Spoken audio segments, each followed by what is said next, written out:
In today's video, I'm going to teach you how to blur transition in Canva. This is a simple effect that can make your designs and videos look a lot more polished and professional. We'll walk through it step by step so you can follow along on your own screen. First, open your design in Canva. This can be anything: a slideshow, a video, a social media post, or even a simple presentation.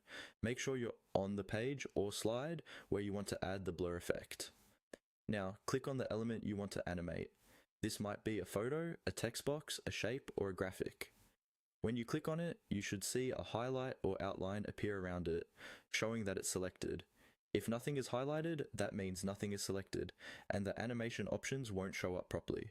Once your element is highlighted, look towards the top of the Canva editor for the Animate button. It's usually in the toolbar that appears whenever you select something. Go ahead and click on Animate.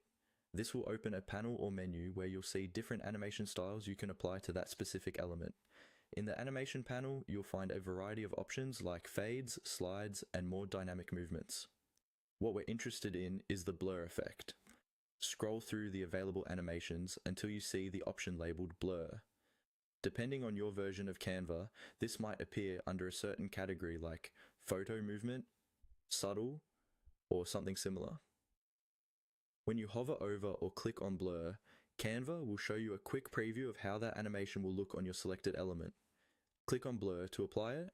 You should now see the blur animation assigned to that object.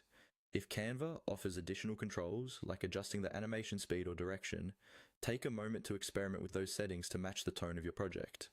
Slower animations feel more gentle and cinematic, while quicker ones feel more energetic. When you're happy with how it looks, play your page or preview your design to see the blur transition in action. If it doesn't look quite right, simply reselect the element.